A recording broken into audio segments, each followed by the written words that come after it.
friends, welcome back to my talk show, and I'm your host, Neerav. So, as you know, that we give opportunities to the upcoming superstars who are expert in their own area. And today, let me introduce you to our guest, Anshu Khare. She is not only an upcoming bestseller author, she is also carries almost 2 decades of corporate experience. She is a well-known public figure on social media where she keeps sharing her awareness or knowledge to today's youth. So put your hands together to introduce Anshu Khare. Thank you so much, Neerav, for again welcoming me to your show. And I really now wait week on week basis to be back on your show and talk to you about new things regarding my book. And it always give me a feeling that I'm rewriting my book again. So yeah, thanks for these sessions you are conducting for my book launch. And that's great. And to be honest, while connecting with you on these sessions, there are a lot of learnings, not only for me, the learnings for the public, for the people from you, that whatever you have experienced and the way you have shared it on your book makes a lot of sense to me. So it always pleasure to have you on board. So thank you for giving us your time. Thank you. So let's directly jump on to today's pointed question to you. Okay. So, I remember you mentioned that you are talking some bit about today's education system in your book. So the question to you would be, so what do you feel regarding the education system and how it helped you find your special place or your special field? Thank you so much, Neerav, for that question. And to be very honest, I have really not pointed out to this question in a way I wanted to in my book. But all the time I have written about the education and the changing phases where I thought that something would change, my life and my career. Something will deorient and orient me to a way where I can find my path and it will welcome me. And nothing goes as planned. That at this point of time in India, basically, because we live over here, we breathe air, and we want this country to really understand the need of youth in today's time. I know a lot of great effort is going by our government, and that's really awesome. But again, a kind of a relook at few things, because I feel that there's no central body which really helps guide youth about their interest or about the area which they can pursue easily and excel in that area. And there are wider options open. And now with the changing time, if you will see, there are lot many programs, lot many special fields which has come, and now the youth of today is hopping from shall I do engineering, and then those 4 5 years CDAC or computer courses, or maybe blockchain technology, and a lot of things. Now data science is also on boom.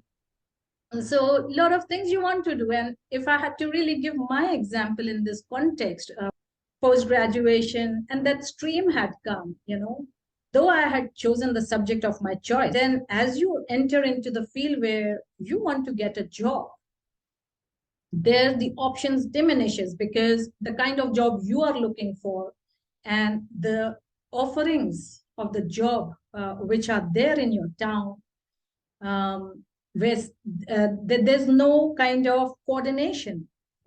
So when I applied for the job in my hometown, I was told that I was overqualified for the job and institute in Ahmedabad. And from there, I pursued CDAC. Then again, there is something, destiny and everything plays a part. And when I entered into this organization, I was very new, and they told me that you will be placed into the software development, and you have to spend and complete a kind of an ad hoc or probation period of 6 months. Right. Post 6 months, when I pursued, there I cracked the interview, and the only limitation they had was that I do not have a certification of software testing, because they needed, in addition to whatever I had as in qualifying criteria, and even I had cracked the interview. I went altogether pursuing software testing when the opportunity came, and when I applied for the post of, in the development and software tester, the HR did not see the resume, because they just looked at my name and they thought that, oh, this is the same one which had come earlier. And they had not seen that the parameters in the resume has changed, and I had pursued the certification and I got rejected. Yeah. And good part is that I didn't break down at that point of time, and I stood by and pursued the job I was doing. I was just doing and continued doing that kind of a job in the company. Later, the other interest had come up into quality education from ASQ. So if you will just see, it's all about learning, and then layoff. So what I'm trying to tell in another way, and it's not just because it's just my story, it can be anybody's story, where you invest so much in education, and you invest so much of your time, energy, youth, that entire period has gone, in some hope, some aspects, or, whatever your dreams were, gets brutally crushed. And I don't want to depict in a negative way, because whatever had come to me, I have embraced that. And I've never taken that negatively. But then now, when as an outsider, I see and I evaluate everything, I just say that there need to be a fix in the system somewhere. Because if children are given that kind of a choice, also by parents, then they just get lost in so many choices. So, right, like pursuing post-graduation, then CDEC and stuff. So I was given choice. But even when it came to my personal self, where I could invest on my own course, there also I did like black belt, green belt, and then SQTL, those software testing courses and stuff. So a lot of things matter at the end of the day, because how you want to project your skills, it's just one lifetime. And the sooner you realize, the better, because you start adding value to people.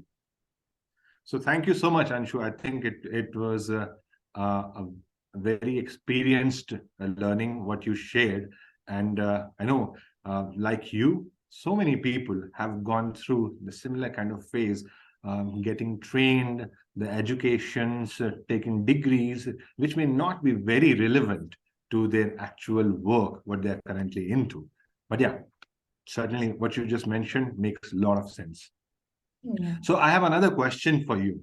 So what should be the change in the education system today, which can help our youths? So it's a great question, because when we say what should be changed, I think a pattern should be changed. A pattern of how we are currently imparting that education to our young ones. Because see, India, as it is a land of so many languages, and one of the languages also English, which is kind of an official or professional language used universally. And from there it starts, because there are multiple languages which a child has to really learn. And addition to that, they have to even learn English.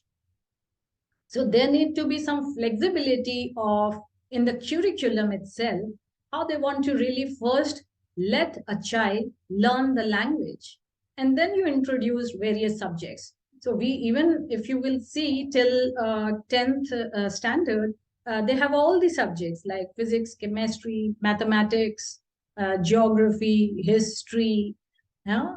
And the addition is never ending. But do we really make masters over here? Does a child really able to focus in all these subjects besides learning so many languages, which we have already, in our to-do list? Going from one standard to another standard, and there again a kind of a great library of subjects which is open to them, and platter is there, and they had to really not pick and choose, but they have to really eat it at once. And that is where I said that the pattern needs to be changed. Second is how we are teaching, because I don't know what is the system right now, but usually what I have seen is a teacher, when they come, they really read the chapter, or even they ask the students to read it, and then there's something some interaction, or basically no interaction, or they just read it and understand. Here I want to really pause and let and ask the educators and the board which really sets these, are we not thinking of bringing some innovation techniques into it, apart from now it has become virtual and stuff? Are they not looking at some interactive way of learning, some pictorial way of learning? And to be very honest, Mira, when I say that, I just remember two things from my 0 grade to the 12th, till the 12th grade. I just remember two things in my life. One was a poetry in Hindi, which was Jhansi Ki Rani. Jhansi Ki Rani, because I come from MP, my hometown is Jabalpur, and then they have this Hindi rhymes where this poetry of Jhansi Ki Rani was there. And I used to just love it, because there was a picture of a female standing like this, and she's fighting. And I used to get really motivated seeing those kind of women. And खूब लड़ी मर्दानी वो तो झांसी वाली रानी थी. And like that rhyme used to really catch the flow, my mind, my heart. And every day when I used to sit for my lessons, I used to self-sit on doing my homework and stuff. I used to first read that poem, because that needs to energize me and activate me. And a child gets a boost in the morale. That one thing I remember. And second thing is, when we had the science in our curriculum, there was a definition of a fossil which I had to learn. And because in that was a chapter on fossil, and I knew that this definition is going to come. But we were never allowed to write what we feel about fossil. I mean, feel as in what is my depiction or presentation about fossil. But then the teacher wanted us to really write the definition as is from the book. And the book had a very serious definition of what is fossil. And like the entire day went, I was learning about few other things, but then my sister asked me, why are you so agitated? What happened to you? And I said, I don't know. I still, the entire day has gone and I'm not able to learn the definition of fossil. And she said, okay, look at me. I will make you learn. And I wasn't aware what she's going to really say, how she will make me really learn. The entire day has gone. And she said like this, the petrified form, actual remains, the cast or an imprint of animal or plant that live in the past is called fossil. And can you beat it? That till today, I mean, she just enacted the entire thing in a way that till today, remembered this definition of fossil.